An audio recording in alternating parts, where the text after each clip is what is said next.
Hi, and welcome to the Gamer Get podcast. This is a podcast where we get gamers on to talk about games and the latest gaming news with a focus on Japan. Welcome to episode 2. I'm your host Genki, a lover of video games living in Japan and making tweets and YouTube videos on games in Japan. Today we have a very special guest joining me for today's show. Please welcome my man from Japan, 1/3 of the Family Cast crew, baseball and wrestling loving, and the most electrifying man in Nintendo News Entertainment, the one and only Danny Bivens.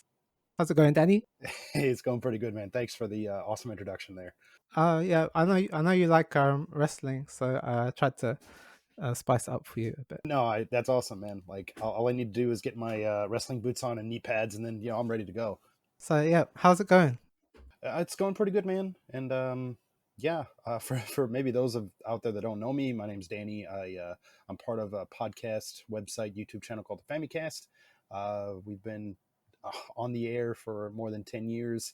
Live here in Japan.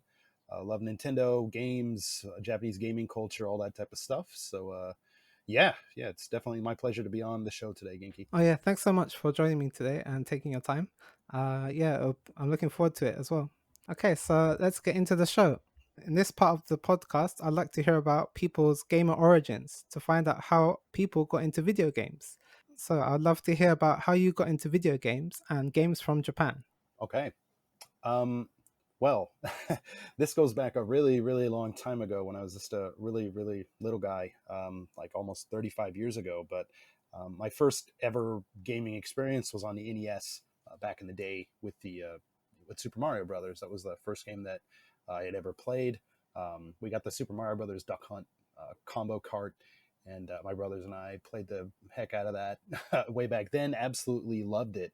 So, I mean, technically, that was my introduction not only to gaming, but also like Japanese gaming as well.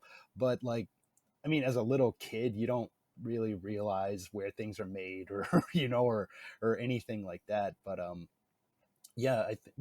my family, like my brothers and I, we pretty much grew up on playing Nintendo stuff from NES to Super Nintendo. We had Game Boys, all that type of stuff. And it must have been like maybe late elementary school or junior high school. I realized that, Nintendo is a Japanese company. They're the ones responsible for all these awesome games that I've been playing and all that type of stuff. And I remember even as a kid, I was thinking like, man, Japan, I'd like to go there someday. And yeah, it was a bit of a long journey from childhood until adulthood until that happened. But that was that was pretty much the start of it for me. Oh, okay, nice. Thanks, Danny, for that. So, how long have you been in Japan now then? Oh boy, I think about 14 years or so. Oh, okay, Um, cool. yeah, so I came over in university as like an exchange program. I was already basically finished with all my required credits and like all that stuff. It's just kind of like just come in here for fun, just to kind of, learn the language a bit and just get to experience like what Japan had to offer. And ended up liking it so much that I just stayed. I mean, I found a job, Yeah. but I ended up just staying. And aside from one brief stint going back to the United States where I'm from, I came Mhm. back here to Japan, and I don't think I'm leaving anytime soon. Oh, okay, yeah, quite similar to me then. Hmm. Plan to stay Hmm. in Japan, yeah, and lots of cool video games to check out. Oh yeah, Yeah, oh yeah, man. that's a cool thing.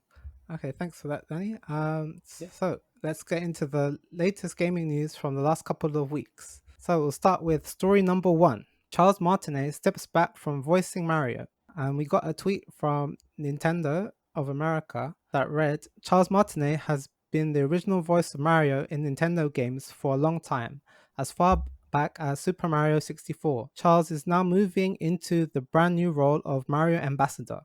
With this transition, he'll be stepping back from recording character voices for our games, but he'll continue to travel the world sharing the joy of Mario and interacting with you all. It has been our honor working with Charles to help bring Mario to life for so many years, and we want to thank you and celebrate him.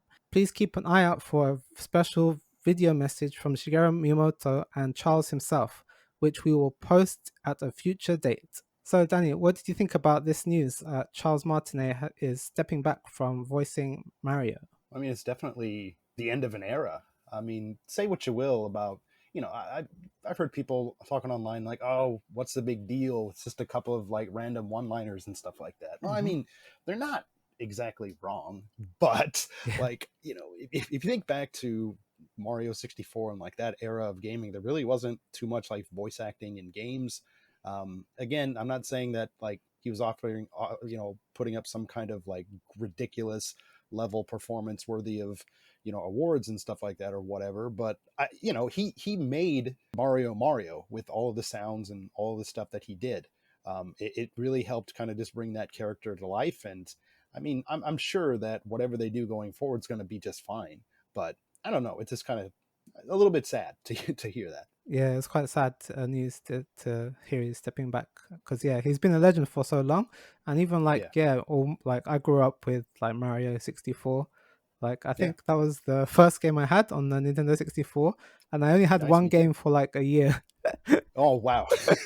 See, we at least had Pilot Wing Oh, you had 64 Pilot like Wings at too? launch too. Okay, I Yeah, just yeah, had Mario 64 for like a yeah, it whole was. year. I mean, hey, it's as a kid, that's something that you can just keep going to. I mean, it was a great game. Yeah, I yeah, mean, that was, yeah, I kept going back to it a lot too. So, yeah. I think we got all the stars, like all oh, 120 stars, nice. and Yeah, but I I did borrow GoldenEye off my friend, so that ooh, helped a lot as well. So, sure, sure. but yeah, Yeah, my little brother is the one that got all of the 120 stars. I got up to about like 96, and then just I think we got a new game, so I was like, okay, well, forget it. that's good. Yeah, that's cool. Yeah, I play with my brothers too, my little brothers too. Mhm, Yeah, it's good times. mhm. Yeah, and Yeah, then his voice was legendary, like really memorable in those times. The wahoos and stuff like that. yeah, Yeah, so yeah, it was kind of sad news for me to hear like he's stepping back from doing the voices because I think he's not that old. Or I think he's like 60 or maybe close to 70. I'm not sure, but yeah, I think he something could like still that. go on for another like 5 or 10 years maybe. But yeah, Yeah, I wonder what the reasons are. But I think maybe they just want to take the Mario in a different direction. So maybe that's why they're stepping away from his voices. And yeah, yeah, it'll be interesting to see who the next voice actor is. And they said that yeah. will be revealed in the credits of Mario Wonder. But yeah, we'll see. Wow. I thought that was kind of weird. It's like, okay, Mm, why not just say who it is or yeah, yeah. something like that? Surely, I think, but like the time the game gets released, I think the person who is voicing him or somebody, they'll probably tweet something out or whatever. I think, um, and it could be Chris Pratt. It could be. Chris Pratt, everybody's favorite. Yeah, yeah. I didn't hate him in the I Mario know he movie, was but good in the movie. I thought yeah, it was he was fine. good. Yeah, it was absolutely Yeah, good. But yeah, yeah, we don't want him to be in everything. I think that's the yeah, issue. yeah. Yeah, but yeah. God, can you imagine the sign of that the size of that paycheck if they paid Chris Pratt to be in every single Mario Oh game my gosh. from here on out? Like, Yeah, I don't. I mean, Nintendo's got money, but that would be kind of a waste of money, I yeah, think. that'll eat into their like their profits a lot. Oh yeah, oh yeah, Yeah, I think yeah. So it'll be interesting to see who they get, and I doubt there would be a famous person. Yeah, but yeah, when Mario Wonder comes out, I think it's on October 20th. yep, Mario Wonder comes out. Yeah, we will finally see, and I'm looking forward to this video message, the special video message that from Shigeru Miyamoto and Charles. yeah, And yeah. when do you think we will see that? Maybe at the next Nintendo Direct. Initially I figured maybe they'd just release it shortly after they tweeted that, but it's no, that Yeah, hasn't no, happened. yeah, So I think they're waiting for the direct, yeah, yeah, which will likely be next month, right? They usually have one right. before Tokyo Game Show in Yeah, September. for the past 6 7 years they've had one in September like clockwork. So Oh, okay. So yeah, we can expect it then, I would yeah, imagine. Okay, thanks, Danny, for that. yeah, We'll move on to story number 2. Red Dead Redemption confirmed for Switch coming August 17th. And this is from famicast.com. Yeah, maybe you're familiar with this site. I'm not a sure. little bit. I am a little bit, but Yeah, this is from Danny Bivens, and it says more open world antics from Rockstar are coming to the Nintendo Switch very soon. Red Dead Redemption and the add-on Undead Nightmare are set to come to both PlayStation 4 and Nintendo Switch on Thursday, August 17th. A physical version is also in the works, is scheduled to release on October 13th. So, Danny, we got this new news that the Red Dead Redemption games are being re-released for Switch and PlayStation. Yep. What did you think about this news?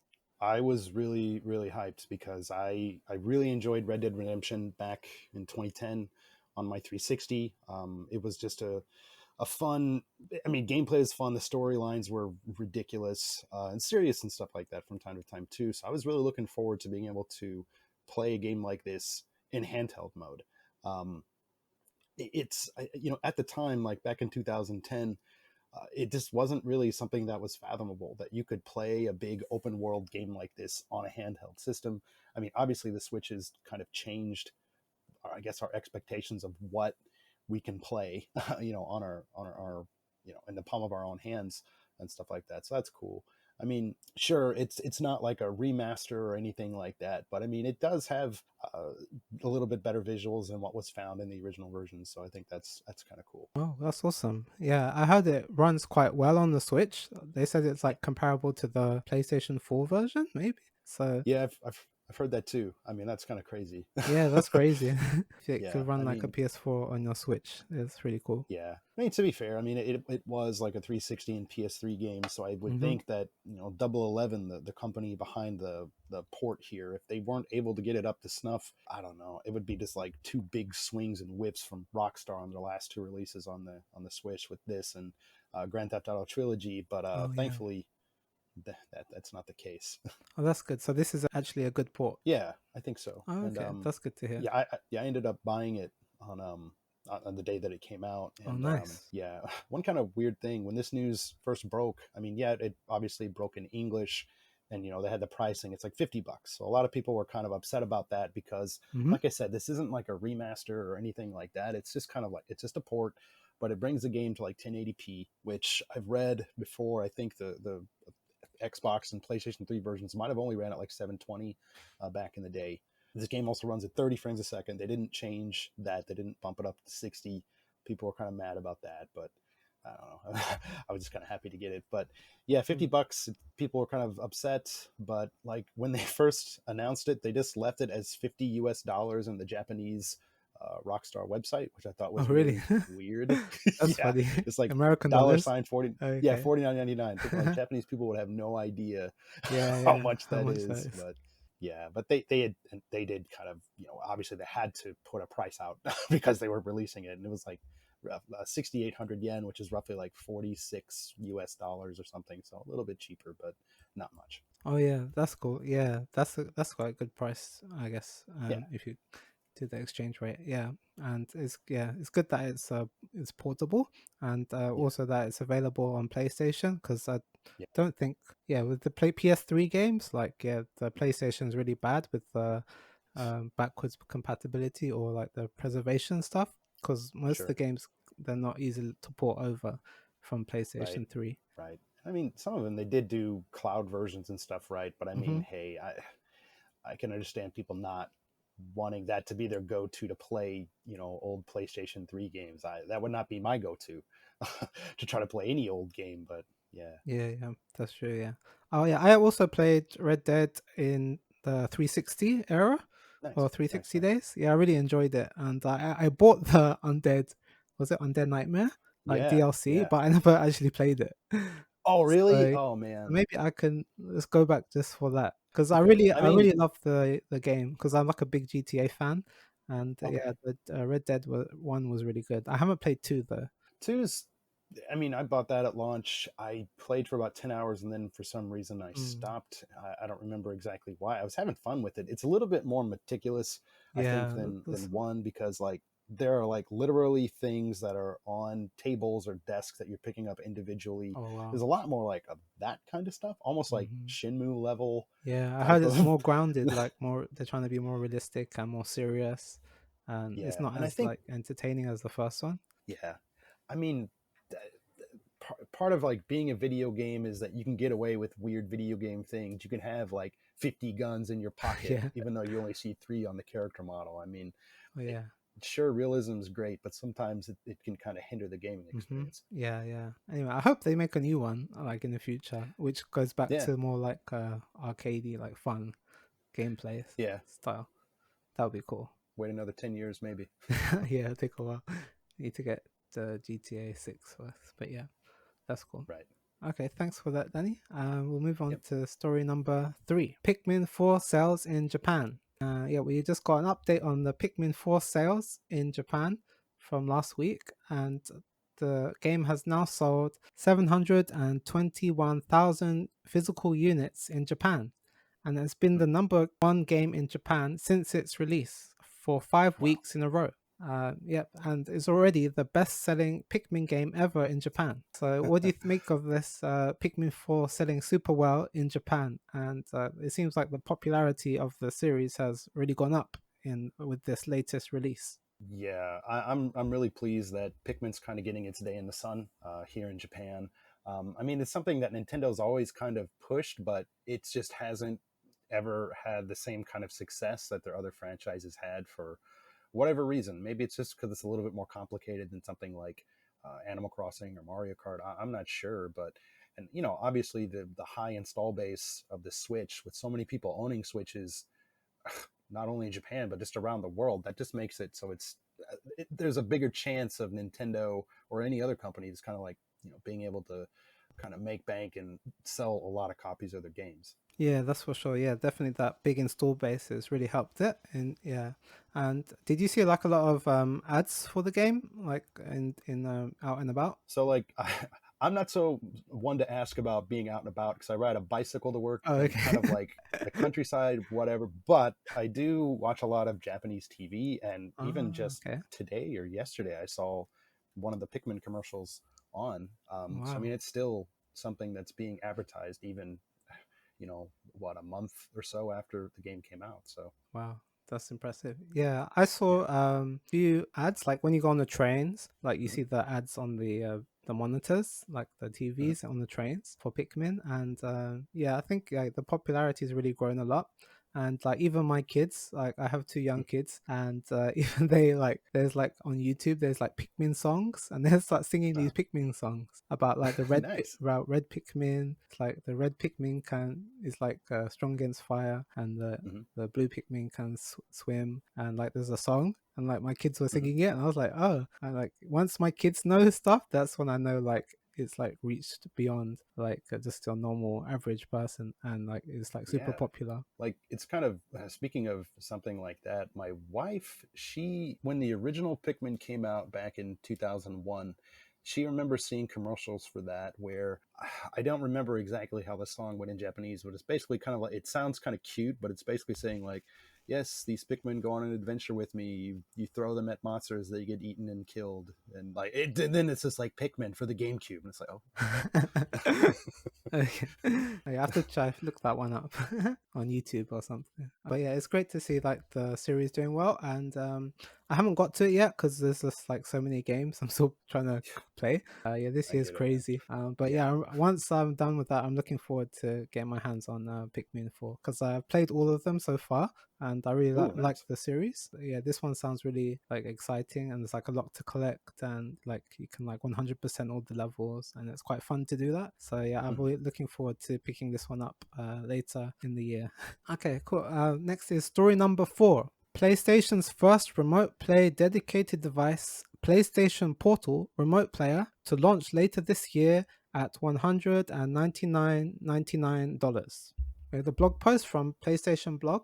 PlayStation Portal Remote Player brings PlayStation 5 experience to the palm of your hand. It includes the key features of the DualSense wireless controller, including adaptive triggers and haptic feedback. The vibrant 8-inch LCD screen is capable of 1080p resolution at 60 frames per second, providing a high definition visual experience that's expected from the high quality games created by world class developers. PlayStation Portal is the perfect device for gamers in households where they might need to share their living room TV or simply want to play PS5 games in another room of the house. PlayStation Portal will connect remotely to your PS5 over Wi Fi, so you'll be able to swiftly jump from playing on your PS5 to your PlayStation Portal. PlayStation Portal can play supported games that are installed on your PS5 console and use the DualSense controller. It also includes a 3.5mm audio jack for wired audio,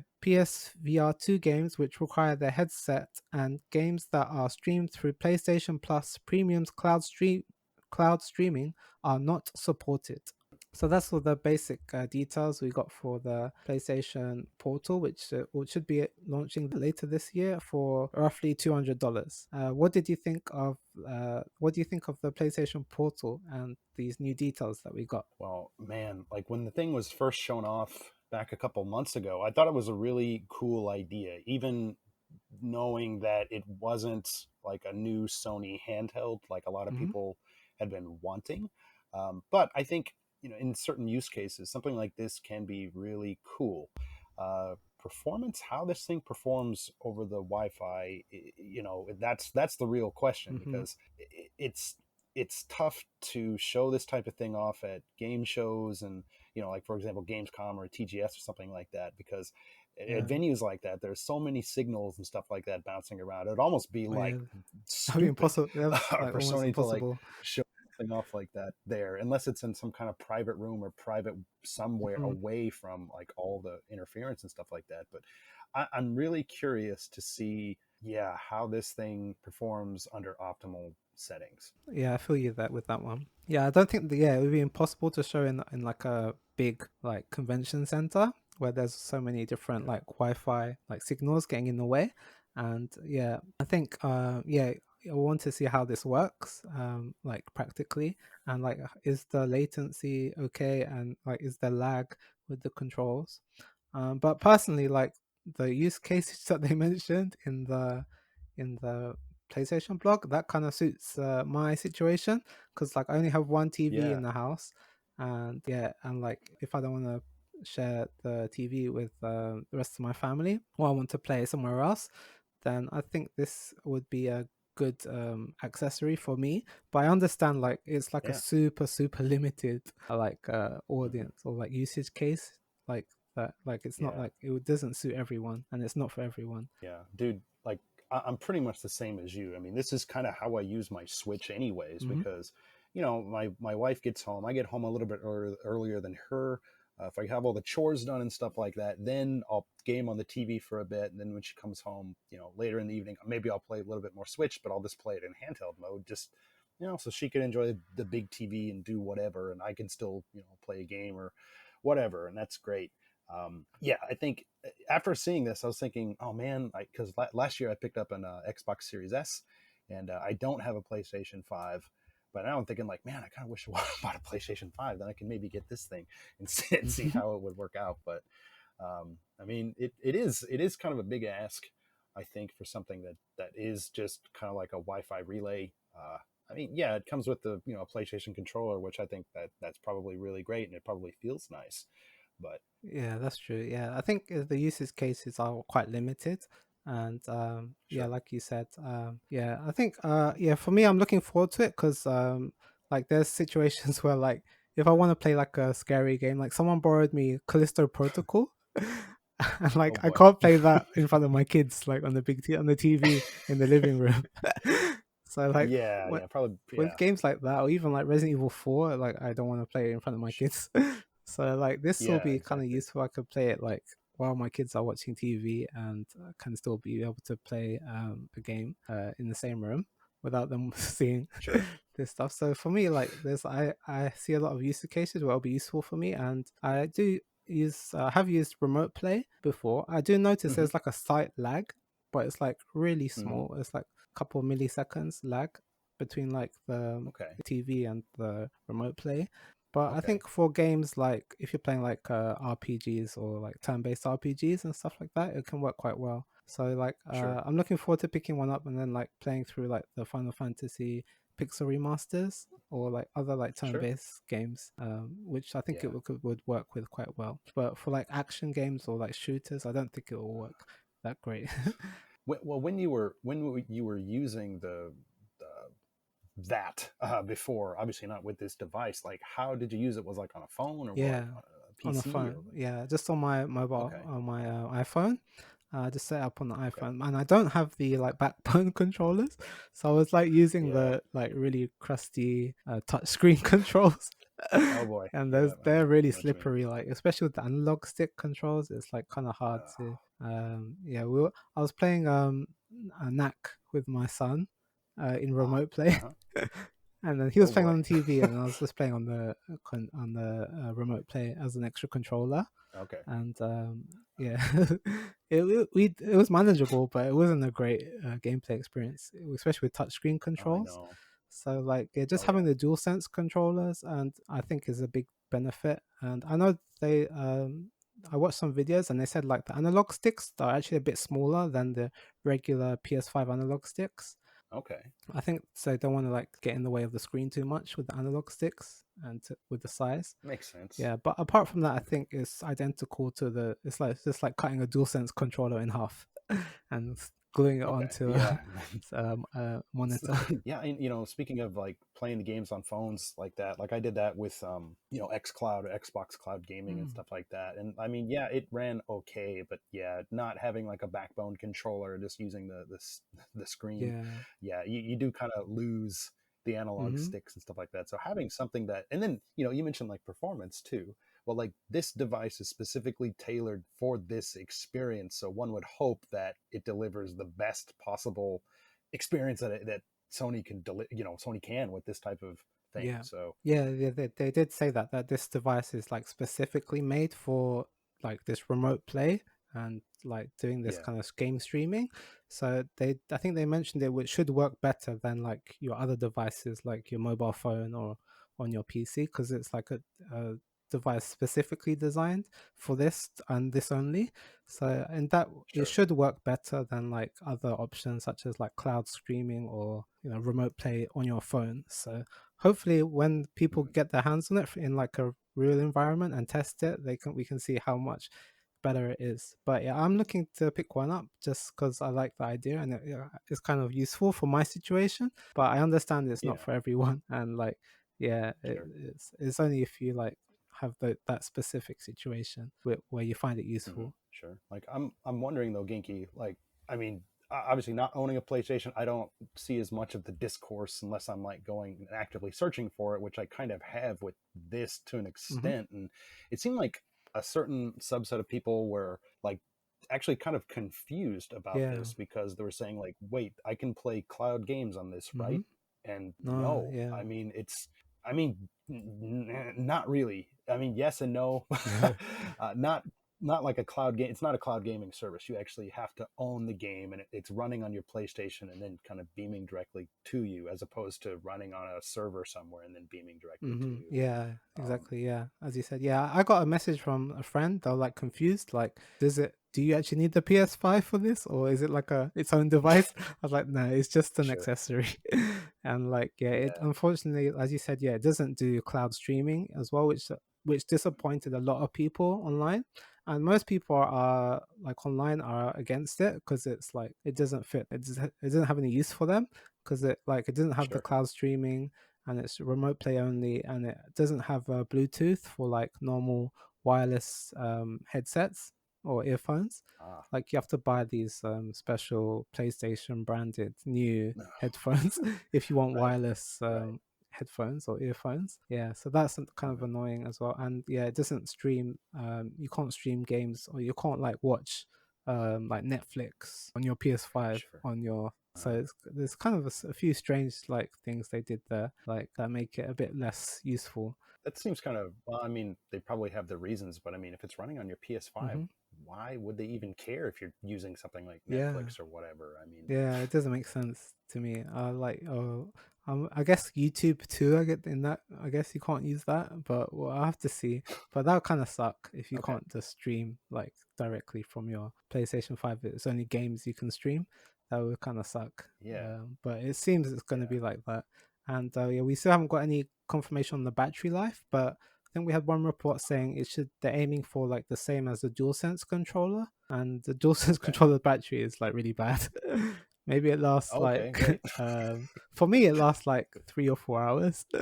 I don't know, or maybe Wow. five. It depends on what game you're playing. If you're playing a game with like loads of like vibration and triggers, Sure. then it can waste the battery quite fast. but it's not Sure. great. I kind of noticed that. But I think it's okay I for noticed that a with, handheld, but still not great. I don't know. And then, yeah, battery life. I remember my PlayStation 4 controller only getting like, I don't know, maybe 6, Mm-hmm. which is Yeah, okay. the But PlayStation 4 one was okay. Yeah, yeah, but the PS5 is much worse with battery. Yeah, yeah. You constantly have to be charging it like after every session. oh boy. Yeah, but that's the new PlayStation Portal. Hopefully, they reveal some more details and there's some good info that comes. Well, I'm looking forward to hearing your impressions about it, Oh Genki. yeah, yeah. And I think a lot of people out there are I'm too. I gonna be a mean, day one, and then we I'll try to like yeah. put my impressions out there for people. Okay. I mean, we all trust you to a certain extent. I mean, I don't know. Can't trust you as far as we can throw you, but Oh whatever. yeah, thanks. Yeah, yeah, I'm looking forward to the device though. Just we'll see how it goes. Thanks for that, Danny. Next, we'll move on to story number 5. Baldur's Gate 3 will be coming to Xbox this year with split screen removed for the Series S. And this is from Video Games Chronicle VGC, Chris Scullion. And it says Baldur's Gate 3 will be coming to Xbox this year despite fears by developer Larian that it would have to be pushed back to 2024. Larian co-founder and CEO Svev Vike posted on Twitter that a solution has been found that would allow the game to be released on Xbox Series X and S this year. The tweet read, "Super happy to confirm that after meeting with Phil Spencer yesterday, we found a solution that allows us to bring Baldur's Gate 3 to Xbox players this year still. Something we've been working towards for quite some time," Vicky tweeted. Oh, Vink tweeted. Vink? Vink. Not Oh yeah, sure. Vink. Okay, Vink. Thank you. Vink tweeted, "All improvements will be there with split screen co-op on Series X. Series S will not feature split screen co-op, but will also include cross-save progression between Steam and Xbox Series." So Danny, we got this news that Baldur's Gate 3 will be coming to Xbox this year. And originally it Hmm. was they had some troubles releasing on Xbox. The game already released for PC and is coming to PlayStation Hmm. 5, I think next or September 6th.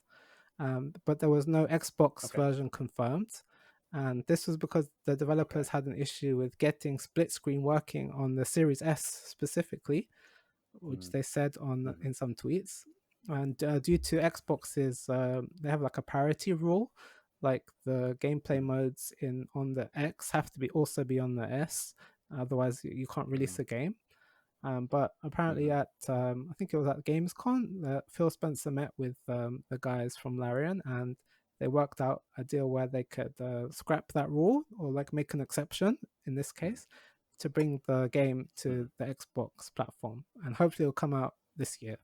Yeah, what do you think about that? I like the idea of the Series S. I mean, it's one of the whole reasons I bought into the Xbox ecosystem this time around, because it's an affordable way to play, new games. Sure, you're not getting the same bells and whistles that you're getting with the X, but you're getting it, you're still getting the games just for a lot cheaper on the machine.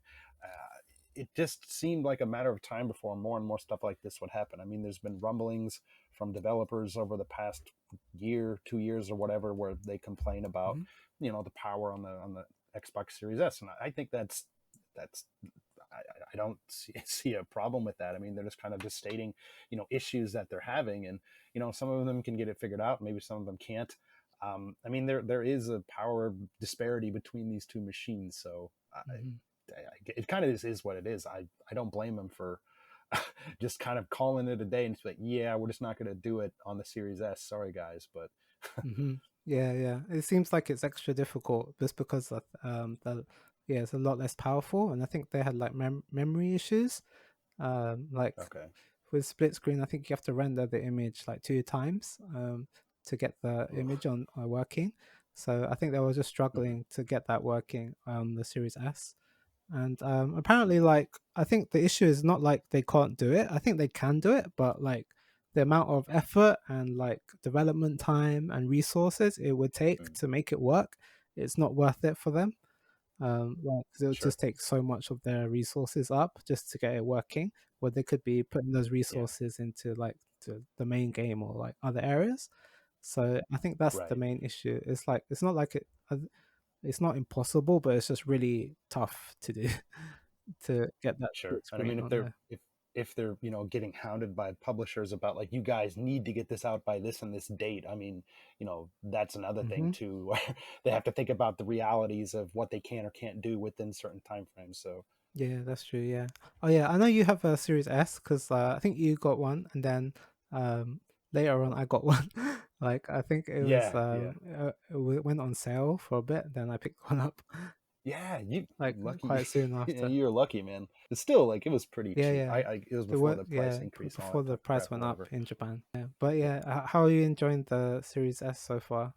I mean, it's cool. I wish I had more time to play it. I Mm-hmm. usually play a lot of things on Switch, but when I can, it is nice to be able to play like essentially modern games. Because I mean, you Yeah. go from playing something on the Switch, not to say that it's a bad system or anything like that, but playing something that's just more high fidelity. It's just something I haven't done for a while, so it was just Mm-hmm. kind of, yeah, it was kind of nice to be able to do that. Because I think I have a PS4, but like basically when the Switch came out, I kind of just started playing more Switch and doing stuff for podcasts, doing stuff for Famicast website, YouTube, and stuff like that. Sometimes I just kind of get so focused on playing stuff on Switch that I kind of just don't play stuff on other systems.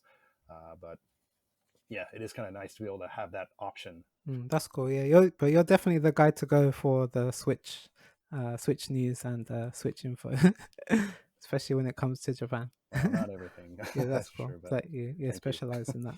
But yeah, yeah, I think like yeah, in terms of yeah, getting access to like most next gen games, then the Series S is good for that. Hmm. Um, yeah, that's why I Yeah. got it as well, and it has yeah a few good games like Forza, like Hi-Fi Rush, and like the backwards compatibility is really Hmm. awesome on it as well. If you want to like pick up some older games Yeah. and they run really well on, and you Sure. can do that on the Series S as well. And yeah, the price point is the Yeah. main, the main attractive thing, because I think it would cost Yeah. like two or Exactly. $300 more to get the X, and yeah, it's a bit pricey. Yeah. And then like, I mean, I did want to get the X last year, right before I even got the S, but it was just so hard to find Yeah. out here. And I live in Saitama Prefecture, which is next to Tokyo, but I mean, I'm definitely not in Mm-hmm. Tokyo. So every time I see, pictures on Twitter of like, oh, all these people are getting Xbox Series X's in Yeah, Japan. Like, where where? they're buying them all out. How? Yeah, it's like Yeah, they're yeah, just gone. that's gone. And with this news, I was like a bit disappointed because I was kind of just thinking about the future and like kind of worried like will this happen in with more games? Like will other games come with like features that you can't play on the S?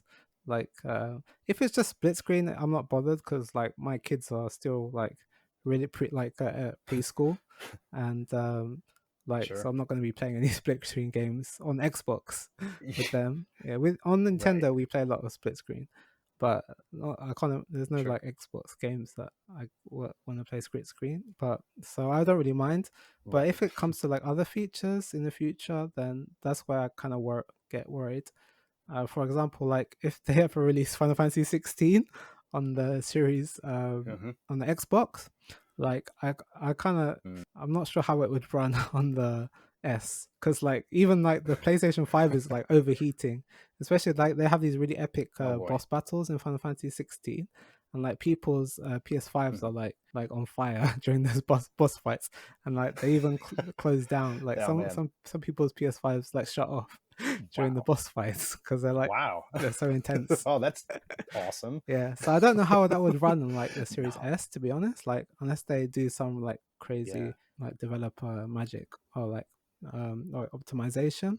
Some kind of Yeah, crazy yeah. optimization. Then like, Yeah. but yeah, if like for example, like theoretically they would release Final Fantasy 16 on the Series S, but like the boss battles are like dialed way down, or like they're just cutscenes instead of like actual real time sequences. Like yeah, that's when I would be worried. Hmm. But I think that's for now, just split screen missing out, I don't mind. But yeah, could you see like Sure. more features being skipped, or you're not so worried?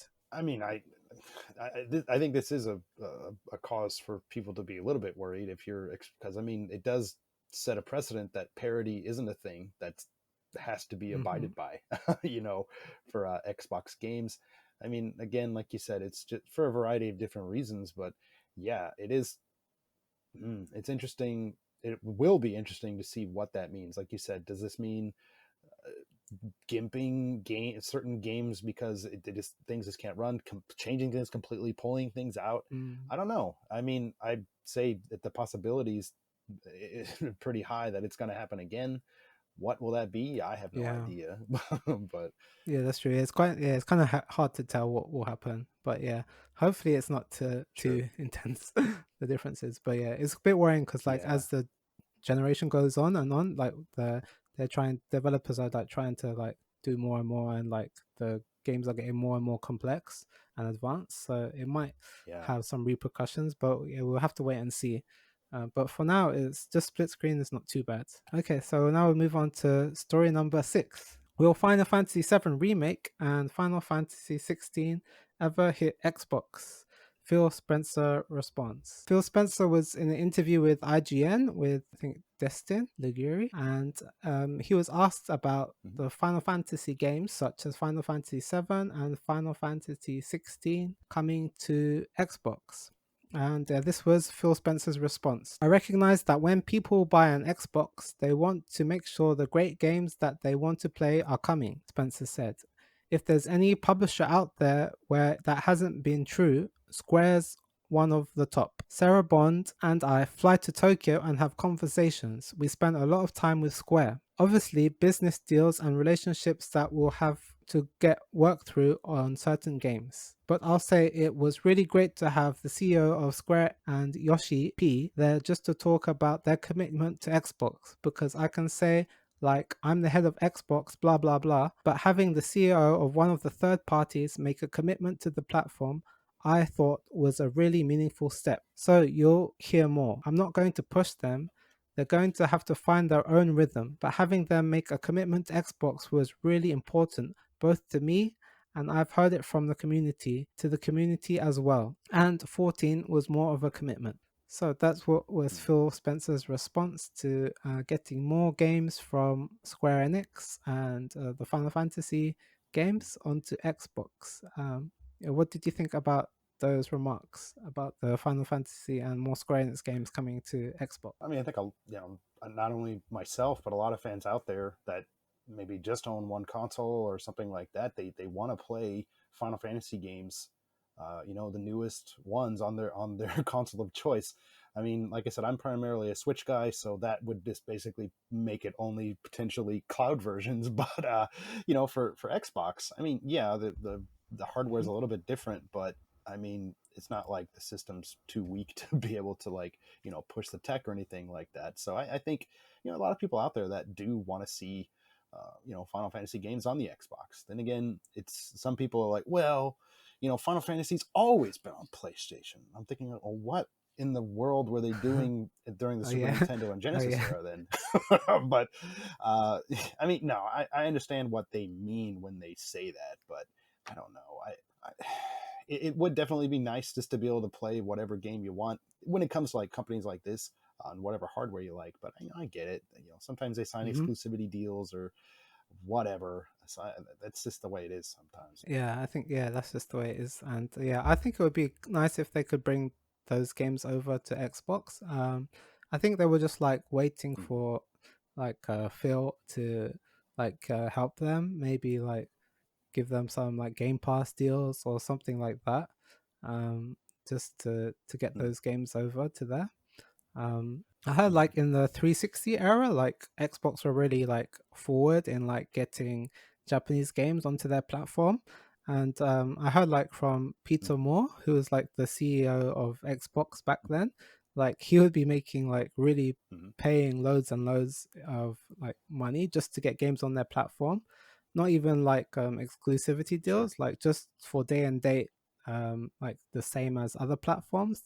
He would be paying like millions and millions of dollars Yeah. to these publishers just to get games on the platform. And I Mm, think they stopped doing that during the Xbox One. That's why we got so like little mm, like maybe like Japanese games especially on Xbox One and sure. like in the beginning of the Xbox series. But I think like Xbox have Yeah. improved a lot like in the last year and or like last 2 years. Like they got deals for like the Sure. Persona games and like doing deals with Capcom and Sega, yeah, and Mm. Bandai Namco. So I think they're really improving with that, and yeah, I Yeah. think yeah, Square Enix was the big the big the nail that stuck out of all the other Japanese publishers with Yeah. Xbox. And I think people are running this narrative like Square Enix hates Xbox or something like that. And like I try to like tell people that that's not the case. I think it's just business. Like I think yeah, like the thing is Yeah. they just got a really strong relationship with Sony. I think that's the main issue. Yeah. So much more than like the Sure. other Japanese publishers. I think Square Enix really relies on like Mm. PlayStation and the PlayStation deals for their business. So I think it was just like a Mm. super strong business relationship. And it's not like Square Enix hates Xbox or anything. It's just like they're just really close to PlayStation. That was more the issue. And Sure. yeah, I think yeah, I don't think there was any issues with the relationship. But as like Phil said, Spencer's been saying, like yeah, he goes to the Tokyo Game Show. They were like him and Sarah Bond were here last year, and they're as he said in the interview, they're Yeah. always talking to Square Enix at the time. So I don't think there was like a big issue with their like some kind of beef or something like that. I think it was just business relationships. And like a lot of the times, the smaller games they don't hit Xbox because maybe they just don't have the development resources to like optimize for all the Mm. different platforms, or maybe it's like not their focus, and like to because Xbox Yeah. is like, more niche in Japan, so that's why they don't Oh release. yeah. But or like Sony pays for this exclusivity with like Forspoken or Final Fantasy remake or Final Fantasy 16. But then apart from that, I don't think Hmm. like I think it's just the business decisions that they didn't release that many games or as many games as they could have on Xbox. Mm. They still released some like Deerfield and Star Ocean, but yeah, there was a few that did skip, and I think it's mainly the smaller ones. I don't think they would skip with like the more bigger ones. It's more like they skip the Final Fantasy Pixel remasters or like Live Alive, or I think it's like these more small niche games that are more easy to skip because they don't have the same development resources or budgets to port. But I think now they've Sure. made the commitment, so I think they're going to try and bring those games over. So I think we could see like at TGS, they could have a few Square Enix Mm. announcements for like Xbox or Game Pass. Yeah, that'll be super interesting. And Genki, you brought up an interesting point too about Peter Moore and just Xbox during the 360 era, and what they tried to do to Hmm. court so many Japanese publishers and try to get so Yeah, many they had games, so and they many. did get a lot of exclusives and yeah, day and date stuff too with big games and like all of that. But you know, Yeah, that's when Final Fantasy 13 finally was day and date on Xbox yeah, as well. man, I was living in America at the time when that came out. I remember just like the hype was real. It was great, and just seeing a Final Fantasy launch on 360 alongside like a PlayStation version of it was definitely surreal. But it was really kind of just cool to see. Like it didn't matter which platform you had, you could play the game. That was awesome. But like you said, kind of looking at it from like a business perspective, I mean, was it worth it for Microsoft to pay to get exclusive deals or get like not even exclusive deals just to make this type of stuff happen? It's like they obviously Yeah, reevaluated what that was worth or wasn't worth to them, and they just kind of redone it, and now they're obviously rethinking it again. Yeah, and you brought up Live Alive and pixel remasters and stuff like that too, and while I do think that the vocal minority that's on social media might really want these games, and that's awesome. They want to play this game on Xbox or something like that. When it comes down to business and are these games going to make money on this platform, mm. that's what these companies have to think about, and that's just kind of like the unfortunate truth Yeah, sometimes. I think. that is the unfortunate truth. Yeah, I think yeah, this Xbox have to continue like encouraging and growing that fan base and that user base on their Mm, platform. So yeah, I think they've started to do that with Persona and stuff. But yeah, they just need to continue doing that yeah, until like they no longer need to do that, and like that fan base is just there, just like it is on the other sure, platforms like Switch and PlayStation. So yeah, I think if they can encourage that more and more, then like hopefully it will make business sense as well more and more, and it will just naturally sure. come over to all the platforms, and it would make good business sense. But yeah, I think that's just the reality of Yeah. the business of the game industry. Like porting Yeah. games, even like, yeah, it's like a business decision. And they're like, for bigger publishers, unless they're selling like hundreds of thousands, they don't really want to bother, just so they can sell like not so many copies. So that's the main issue. Like, Right. so they need some, Right. either need some help, or yeah, just they need to grow that market a bit more. That, yeah, it's looking hopeful, and I think at TGS we'll see some really cool announcements, and like hopefully they should announce their TGS. They do, like Xbox do a TGS live stream every year, and I think this year will be probably one of Yep. the best ones, I'm hoping. And yeah, we could even see some like exclusive deals as well, like back in the 360 days, which would be Yeah. great. And I hope, Sure. yeah, I hope to see that. Fingers crossed, man. That'd be cool. Yep. So that's all the news stories for this week. Thanks for that. And yeah, we're just gonna talk about a few things that happened over the summer in the last few weeks. First, I want to talk about the Live Alive concert that I went to. So yeah, there was a Mm. 29th anniversary Live Alive concert to celebrate the 29th anniversary of the game. And yeah, that was a really cool concert. And yeah, I did a write up for it on the Famicast. So if you go over to the Famicast website, you can check it out and hear my impressions and more detailed. Yeah, it was a really fun event to go to, and like the music was really cool. And yeah, I really hope they do another concert again. And yeah, I hope the game gets a Yeah. sequel as well. That would be cool. Dude, because when obviously I was really thrilled that Genki was willing to do a write up and put it up on the Famicast website, and that was awesome. And I remember just kind of just going through the article myself and just like him just saying, "Hey, a sequel to Live Live would be awesome." Be like, "Oh yeah, Yeah, that would be awesome." Just to see where else they might take the story, or something like that. I had such a great time with that, and dude, I was so on the fence about going to that concert. I ended up not being able to go. I had to do like some family stuff over the summer holidays here.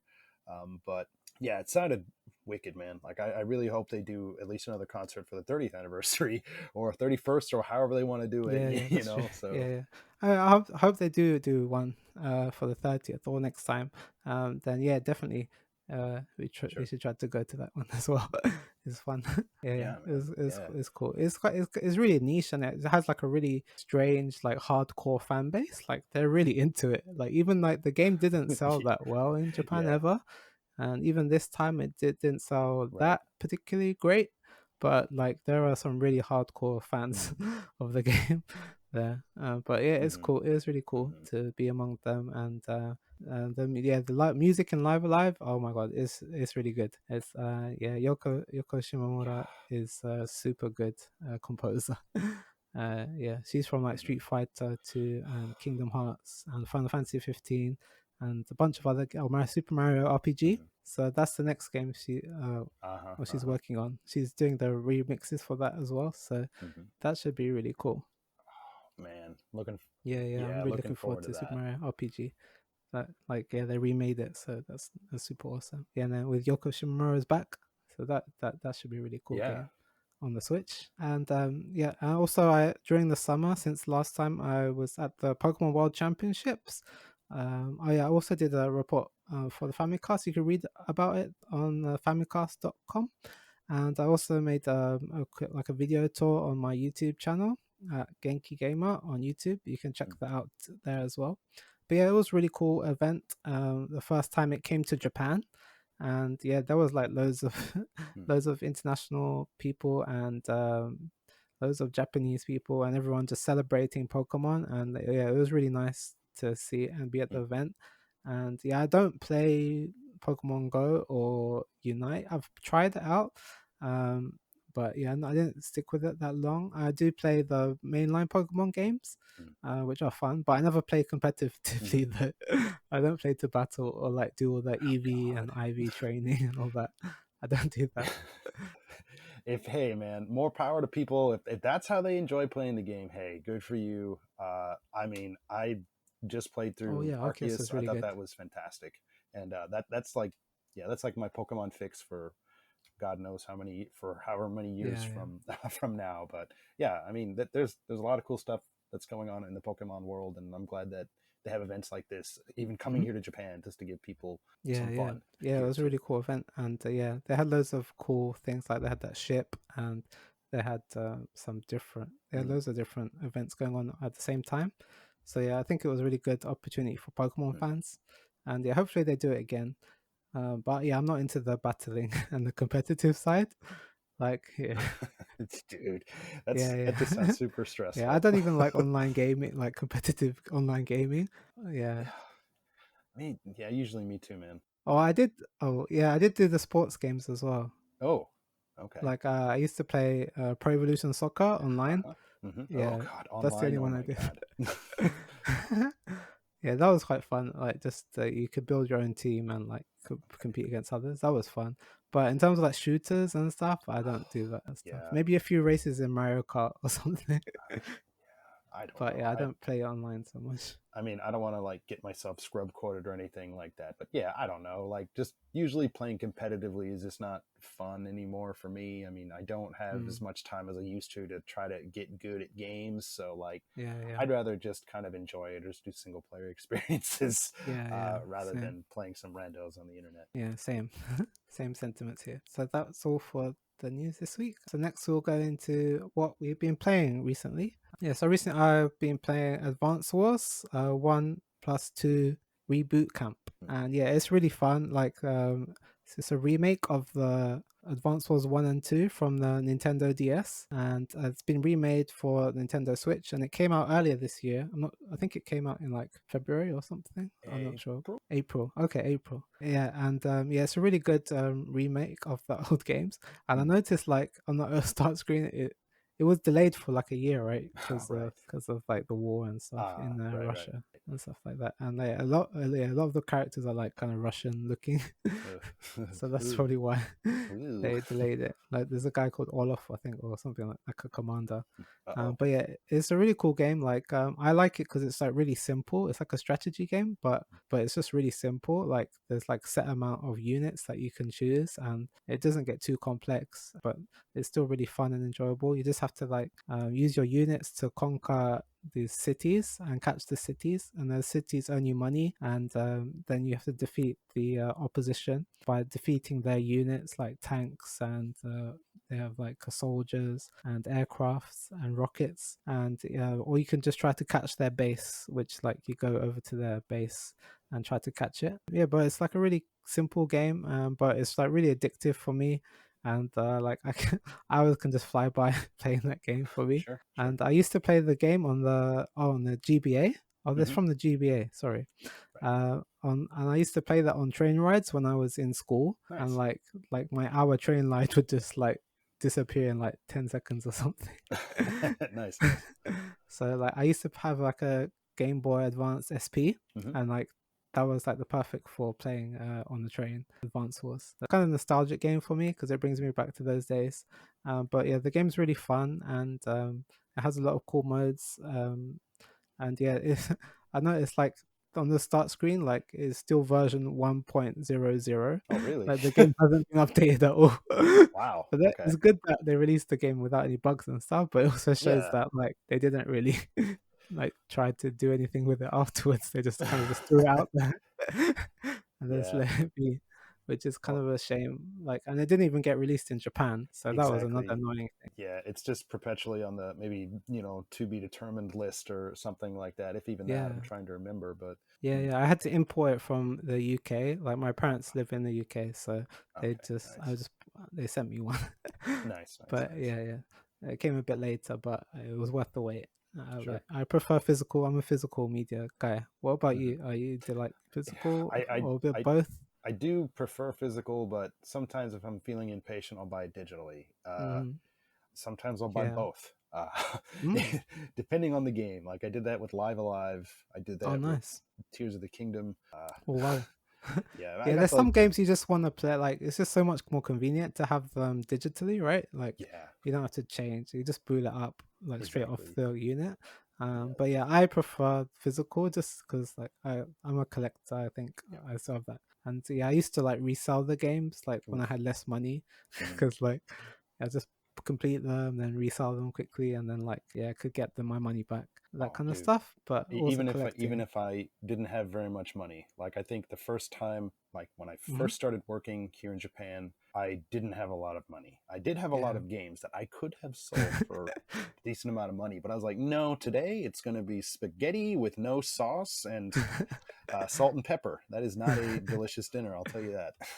Really I, frugal yeah, times. I eventually did get, my first paycheck and was able to eat normal people food. So But yeah, in terms of that, physical media is really good. So that's why I like waited out for the physical version. okay, Yeah, it has some like resale value, and I like to collect the physical stuff. sure.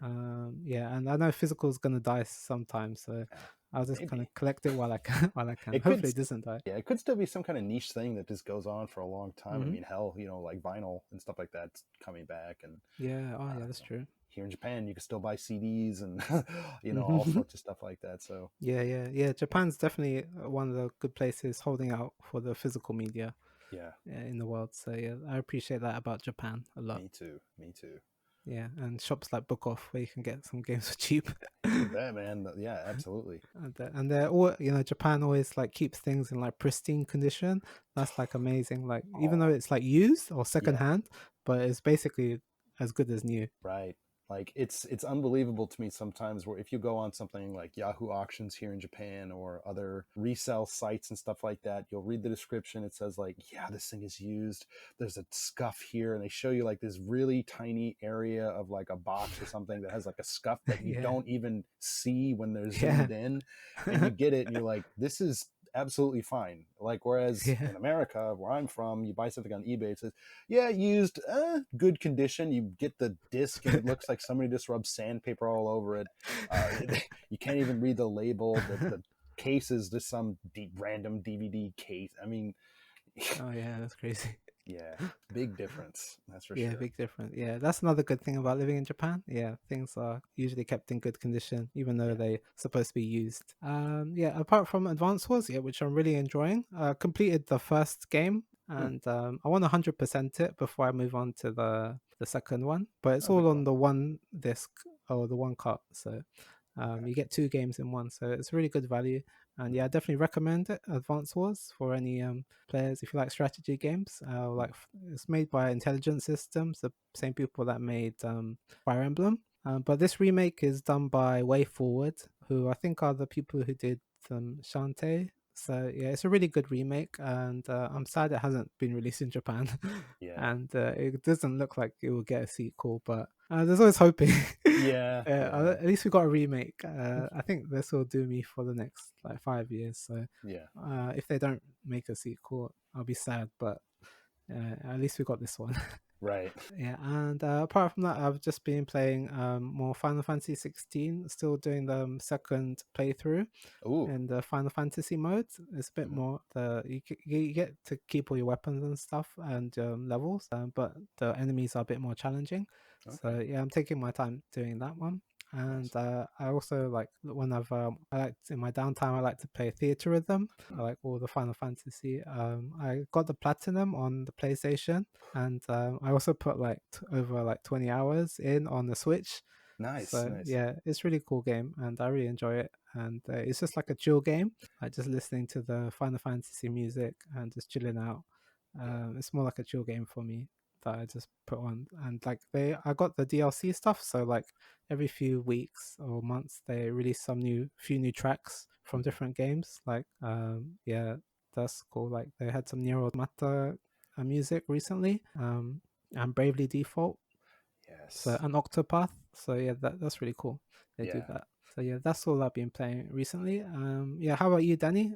You told me you've been playing certain Rockstar games. Yes, yes, I have.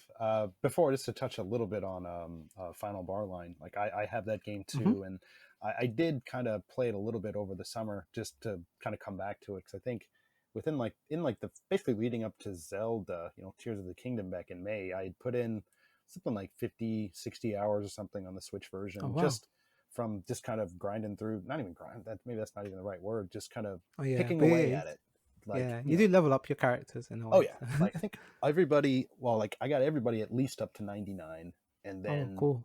maybe some guys beyond that and stuff. Yeah, a Um, few star levels. but it was just a matter of like playing the game for 15, 20, 30 minutes every day. And then that starts adding up over time. But yeah, I Yeah, really like same. the mechanics in the game, and it is great just to be able to chill out. I mean, yeah, it can get hectic depending on the difficulty level that you Oh yeah. choose, but Oh, that's cool. I'm yeah. glad you enjoyed that as well. Yeah, No. I know you played the older ones as well, right? The Yeah, on the yeah. 3DS. Yeah, and the original one I had picked up when it first came out here in Japan. It came out months before it came out in the West, and at the time I Mm. was working for a website called Nintendo World Report, and I think I have a review that I did back in Oh, like really? Wow. 2012. Yeah, I have to check that uh, out.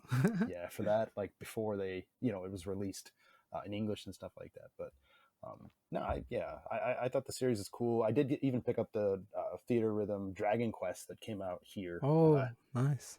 And I think I got it for cheap too. Is this on a bargain bin type of thing for like 1,000 yen, like less than $10 or something like that. So, I mean, I'm not as familiar with Dragon Quest, so it didn't really do it as much for me. But it's cool that actually exists.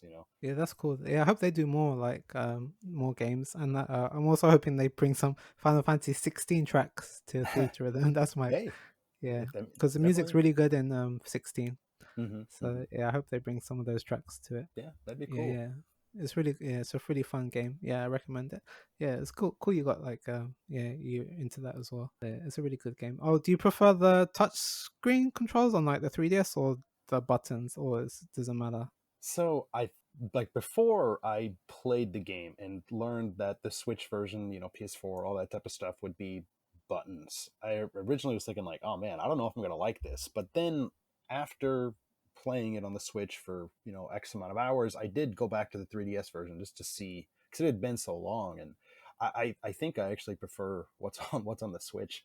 I mean, yeah, you do have a little bit more control over what you can do on the 3DS version, just because you're literally touching the screen and like doing stuff that way. But I don't know, it just felt like it was a little bit easier to play with physical controls. Oh, okay, yeah, nice. Yeah, I agree. Yeah, physical controls for me, I prefer. Yeah, Mhm. and I was playing on the OLED and it looks super nice. The Oh OLED yeah, screen on the oh Switch yeah, OLED is really nice. yep. Um, but like my hands would like get a bit cramped up after a while. So like Yeah, I do prefer playing on the PlayStation, and sure. also like I'm a bit of a I can be a bit of a like a trophy whore. So Sure. that's the big problem with me. Like it gets in the way of like just trying to enjoy the games, like uh, hunting over these like stupid, meaningless trophies. But it's yeah, just it it's gets just me. no, back in the 360 days and stuff like that. Yeah, yeah, I Oh would do the yeah, same. achievement Just see, hunting. Yeah, yeah, you see something, you're like, that sounds kind of fun to do, or I can do that, and you just go for it. Yeah, that's true. Yeah, I don't think the Switch will ever adapt any kind of achievement system. I no, don't think that's their audience. So yeah, I no, really doubt they would to try to add that, even with like the Switch 2 or anything.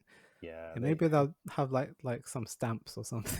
Well, it's like they seem like they do that on like a per game basis, anyways. Like Hmm. some games have something like that, other games don't. It's just, yeah, I Yeah, don't yeah, think Nintendo wants to just do something just because everybody else is doing it. I mean, yeah. you could say that with like online. Nintendo kind of went kicking and screaming into online with ironically after they kind of pioneered it with things like 64DD, uh, Mm.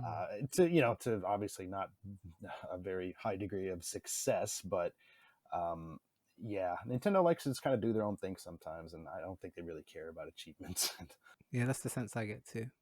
Thanks, Danny. Yeah, if you can continue with the games you've been playing recently. Sure, sure. So yeah, other than just briefly playing through Final Barline, yeah, I like I mentioned earlier in the show, I have been playing a lot more of Red Dead Redemption on the Switch, and a little bit of Undead Nightmare. I mean, obviously, if you're into open world games, GTA style open world games, I mean, this is obviously going to be right up your alley. If you played the game on the 360 or PS3 back in the day and are just looking for a way to play it again, I think this Switch version is actually pretty solid. I think a lot more people were hoping that there would be some kind of big problem or some kind of controversy with this release other than the $50 price tag or something. But like, honestly, aside from the game being a little bit dark from time to Hmm. time, like it's like literally hard to see, Oh uh, yeah. like, which is kind of annoying. Um, Other than that, like it's pretty solid. The game looks fine. It runs smoothly. Story is still good. Gameplay is still pretty good. Yeah, I've been having a really really awesome time with it. Just kind of playing it in the evenings or something for a couple of hours, just going through story missions and stuff like that. Then just the time just kind of gets away from me. That's awesome. Yeah, I liked the game when I played it in the 360 days, and Mhm. yeah, maybe I'll check out the Undead Nightmare stuff. Is that quite long? Like, or like, is it like I just like an was add-on I thing? was double checking on like howlongtobeat.com, and it said like average is like 6 hours for that only. Oh, really? 6 hours? Oh, That's for okay. like I think just Hmm. mainline stuff. I mean, there is a lot of Yeah. extra stuff, side missions and stuff like that. Same with that's the regular game too. I mean, yeah, you can blow through the game. It's still going to take you a good chunk of time, but there's so much random stuff that happens in the game. Um, Outside of the main missions too, they have this thing called Stranger Quests. They're essentially like voiced kind of story driven things that have no effect on the overarching story. It's just kind of like a little contained story that might have like a couple of different missions that you'll find these people in the world or something like that. It's like, hey, go find this person, or like my son's missing, where did he go? Or can you help me pick some flowers for my wife, or something weird like that. Or I ran into this old lady. She's like, Yeah. Bill, is that you? It's like, no, it's not me. It's so Can good. you go get Bill? So, okay. But yeah, I Yeah, mean, like, that's okay, good. yeah, weird Rockstar stuff like that. So, yeah, if you're into Rockstar stuff, My name's yeah, John Marston. yeah, oh, yeah, oh man, Marston. I like that character a lot too. He's Yeah, funny. he's a cool He's guy. oh my gosh, it's a cool game. It's a really cool game if you're into like westerns and action stuff like that. Yeah, yeah. It's really, yeah, I need to, yeah, I might check that one out as well later on. Yeah, so many good games. Yeah, yeah. I just a little late to the party for myself, but I did just finish up a review that I put up on our YouTube channel, and also a written version on our website, thefamicast.com. So I mean, if you want to check out more of my thoughts or something like that, or actually just like literally see how the game runs on the Switch, like yeah, just check that out. Nice. Yeah, definitely go check that out on thefamilycast.com. And yeah, I saw you posted like a video review recently. Yeah, Yeah, so I'll check that out as well yeah. once If you have time, later whatever. on. Okay, thanks, Danny, for that. Yep. Next, we'll go to the questions. And we have one question this week, and that's from on Twitter from Eric at Retromatic154. And they ask, what do you hope to see at TGS, whether it's already announced or unannounced? Persona 6 would be my hope, but definitely not expecting it. LOL. Oh yeah, so yeah, just a quick announcement. I will be joining Danny and the guys at the Family Cast in going to TGS this year, and yeah, that's will be next month from September 21st to September 24th. Yeah. So yeah, I'll be yeah teaming up with the guys at the Family Cast, and yeah, hopefully I can find lots of coverage on the famicast.com and yeah on our YouTubes as well. Hopefully, we can find some games to play. Yeah, yeah. So, yeah, they ask, what do you hope to see at TGS that is either already announced or not yet announced? Is there anything you're looking forward to? Usually is right around the time of year when I start gathering information about, okay, what am I going to try to play? I haven't Oh, finished that up yet. yeah, Uh, yeah. but, Yeah, a lot of places haven't announced like what they're showing yet sure. as well. I mean, some things that we could expect. I mean, obviously, Gamescom just happened, so a lot of the demos that were at Gamescom, a lot of those do find their way Hmm. to Tokyo Game Show. So I think a lot of things Oh, yeah. that you saw or read or heard about from Gamescom, those will be things that we'll be able to play probably on the show floor, which is cool for us. Not, maybe kind of lame or boring for some of you out there if you've already read coverage of X, Y, and Z. But if it's something you're interested in, it's always kind of interesting to hear more coverage because they can tweak demos, they can tweak different things. So it's just hard telling like what's going to happen with that stuff. Yeah, for sure. Yeah, I saw at Gamescom like Atlas had a big booth there with like the Persona games. I think Oh, they okay, had yeah, maybe they had Persona 3 Reload, and they Uh-huh. had the Tactica game, Persona Okay. 5 Tactica. So I guess we could expect those. Sure. For me, yeah, the main game I'm looking forward to, as you might know, is Final Fantasy VII Rebirth. Uh-huh. So that's the one I hope. Like, it's supposed to come out early 2024. So I would imagine like March would be like the earliest. I Mm, imagine it would come out. So I'm hopefully it come out in March. But whether it would be playable at TGS, that's like a bit more up in the air. But I mm, hope so because it is coming out quite soon. So sure. hopefully they do a big blowout at TGS because otherwise I don't see what Square Enix's main game would be. Usually they Yeah. have like a big game, like if it was like last year they had Forspoken and Crisis Core, Yeah. and before they had I think Final Fantasy VII Remake, Mm, the first one. So I'm hoping for Rebirth personally. That would be yeah. there. Yeah. Because good point. Because I mean, yeah. Other than yeah, there's the Dragon Quest spin-off thing coming out later this Oh yeah, year. Monsters. Yeah, Dragon But Quest Monsters. yeah, but that's not like It's not a big, no, yeah, it's not not really like big a like marquee like kind of. not even big like Crisis Core, which is I think obviously it's a hell of a lot smaller than Final Fantasy Seven Rebirth or anything like that. Yeah, it's being a Japanese company. Sometimes these companies do save like these big announcements for stuff for TGS. And Square Enix is a company that does Yes. this quite often. Capcom does stuff too. Yes, because we didn't get many big announcements at Gamescom. I think, yeah, as you said, they're probably saving those announcements. I think we got a date for like Grand Blue Fantasy Relink, and we got Right. like a new Tekken. We got the Tekken 8 release date. Yeah. But apart from that, there wasn't that many other like Japan centric announcements at Gamescom. So I think like most of these Japanese publishers, they're saving them for TGS, I would Yeah. imagine.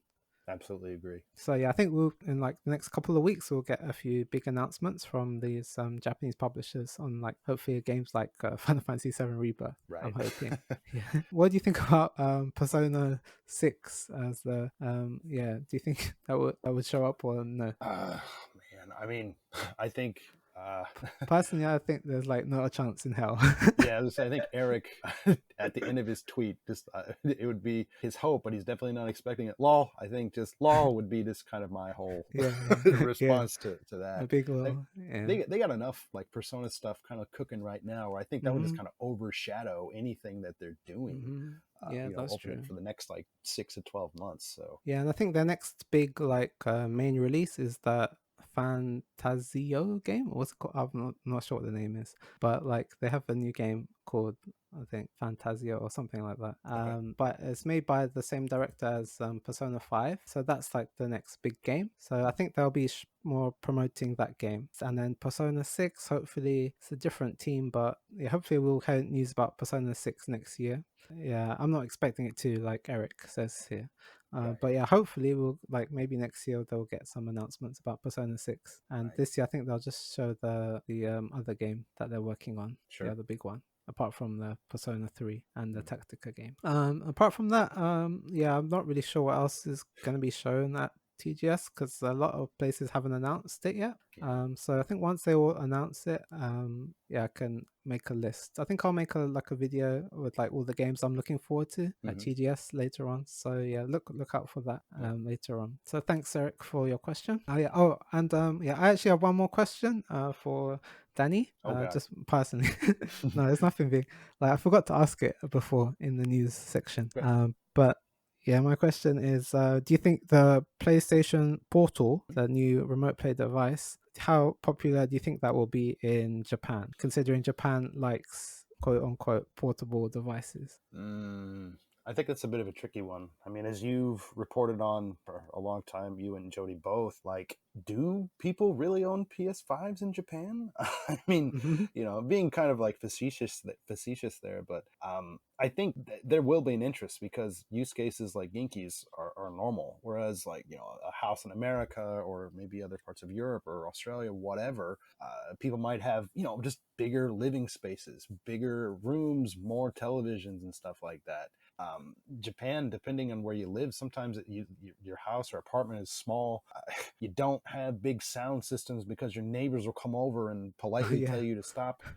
I mean, so yeah, that's that'd be kind of nice. crazy. It's like, yeah, having something like this, I think, is appealing to people, but I, mm, I don't know if Sony's going to find a lot of success with this, honestly. Like, I think Hmm. it's a little bit confusing for normal people. If you're listening to this podcast, if you watch videos or read gaming news, yeah, you get it. Like, you're an informed consumer. But for people that aren't, or even some people that are, you still see this thing. And like we said earlier, Hmm. people have questions. What the hell is this? Can you do cloud gaming on it? Why can't I watch YouTube on this stupid thing? I don't know. I don't know if it's going to catch on fire here or anywhere, honestly. As cool as I think this thing is, like, I don't know, man. Yeah, I think that's most people's sentiment, and yeah, I think in Japan it will struggle a lot because Mm, it's not like it's not its own dedicated console. It's mm, like more of an accessory, right? yeah. And that means people initially have to have the PS5, Yep. and yeah, the PS5. There are a few people that have it, but it's still not as big as like the Switch or anything like that. So, Sure. and also the price point in Japan Ex- is like quite exactly. crazy because of Yeah. the yen is like super weak right now. Yeah. It's just like really bad for like exchange rates, and with new hardware as well, this Yeah. thing's costing like 3万 or like Yeah. 30,000 yen. So Yeah. like that's basically the same price as the Switch. Yeah, and I think that's crazy too. And I mean, yeah, I mean, Sony is a Japanese company, kind of. I mean, no, like literally they are, but Mm. they base their, I don't know, projections and stuff like that on not Japanese yen. You can kind of just even see this with the price hikes of systems and stuff like that. Hmm. Um, Yeah, yeah, the 30,000. PlayStation division is very US centric. I mean, yeah, 30,000 yen. I mean, yeah, it's $200 in the US, and what was it, 179 euros, or was it pounds? I don't remember, but God, I mean, 30,000 yen. I mean, yeah, stuff is kind of like going up in price here, but I don't think I don't know. I don't think it's as comparable to maybe what's been going on in the West. Yeah, I'm trying to think of a good comparison item, but I don't know if beer or Coca-Cola or whatever would be the same thing. Like, I don't know, you can get like a 500 milliliter Coca-Cola for like 150 yen. Okay, maybe that's a bad example, but I mean, I Mm. don't know. It's Yeah, I think the price is a definitely issue. Yeah, yeah. With the inflation, it's not as bad as the West, as you said, but it's still starting to hit Japan. So yeah, yeah, I think people are going to be less willing to spend on like luxury items. When this one is more like a luxury, like you don't really need it, yeah, kind of super item. luxury item, Yeah, super luxury a item. luxurious luxury item. I mean, Yeah, the PlayStation 5s luxury are of luxury. luxurious. Yeah, Yeah. man. Yeah, luxury on top of a luxury, Yeah, basically, is yeah. what this is. Yeah, I don't think it will take off like in the mainstream in Japan, even though it's like a portable device. Mm, But yeah, that would be a shame. I think once like I think in the future when like the console games and handheld games are more like equal, mm, like in terms of Sony first party games mm. and at a reasonable price, because you can play them now like on the Steam Deck, but it Right. just costs a lot of money, and yeah, it's not so straightforward. But I Yeah. think in the future, once like I think the Switch reached a level where the games it was making on the consoles and the games it was making on the handheld were kind of like the same level. Mm, Yeah, I think like PlayStation has to get to that point where the game it makes on the console and the game it could make on a handheld are kind of at the same level. mm. Until then, I can't really see them launching a dedicated handheld device that would sell well in Japan. Yeah. Yeah, it's hard to see. But yeah, thanks for your opinions on that. It's quite interesting. I think a lot of people ask me like, "Oh, this is gonna do well in Japan because it's a handheld." But Well, yeah, it's not that simple. yeah, it is, but it isn't. Yeah, yeah. Thanks for that. So that's the end of this week's show. Thanks, Danny. So thanks for tuning into this week's episode of the Gamer Get podcast. I hope you enjoyed it. If you have any feedback or suggestions, please let me know and leave a comment or any questions you may have for the next show. You can support the show on Patreon at patreon.com/Genki Gamer. And if you ask questions on there, you'll get them answered on the show. So thank you so much, Danny, for being on the show today. Please let people know where they can find you. Sure. So, like we've mentioned a couple of different times throughout the episode, my name's Danny. I work. A hobby of mine is the Famicast. It's a podcast which I'm one third of. We do that bi-weekly. You can find us on YouTube and all your podcatchers and stuff like that. Again, the Famicast. We're also on YouTube. You can find us there, youtube.com/the Famicast. Check out thefamicast.com for some news straight out of Japan. I try to update as often as I possibly can. Again, this is like, a hobby for me. It's not like a full-time job or anything like that. But, tweeting about or writing about Japanese games, sometimes writing about sports stuff because I like sports games too. But yeah, a lot with the main focus on Japanese stuff. So be sure to check that out. If you want to follow me personally on social media, whether that be Twitter or X or whatever you want to call it, or Blue Sky or whatever like that, my username is Danny Biv, DANNYBIV. Thanks, Danny. Yeah, definitely go check out the guys at the famicast.com. Yeah, they're super awesome. And yeah, you guys have been going on for quite a while, like over 10 years. Yeah, too You've long been here? sometimes, I think. Wow, that's crazy. Yeah, good. That's dedication. It's But something. yeah, you can check out the YouTube channel or the Twitter, and yeah, loads of good news about mainly Japan centric on Nintendo news for like the Switch and stuff. Yeah, they have like loads of good videos, and yeah, you guys do like a bi-weekly podcast called the Famicast that you can check out there on the YouTube as well. Yeah, they're really cool guys, and yeah, I hope to get the other guys on the show in the future as well Cool. as a guest. And yeah, thanks so much, Danny, for joining me today and taking your time. No, my pleasure. My pleasure. Yeah, it was really fun to Yeah. chat to you about games and stuff. Yeah, Yeah. man. Absolutely. Yeah, and look forward to seeing you in person around TGS time. Hell yeah, man. It's Hopefully, gonna be a yeah, that'd be blast. awesome. Like next month, Yeah. yeah, that should be fun. Can meet up and go hang out a bit and play some cool video games. Hopefully. Yeah, thanks so Fingers much. crossed. Yeah, thanks. Okay, so thanks everyone for listening, and I'll see you next time. Goodbye. Bye bye.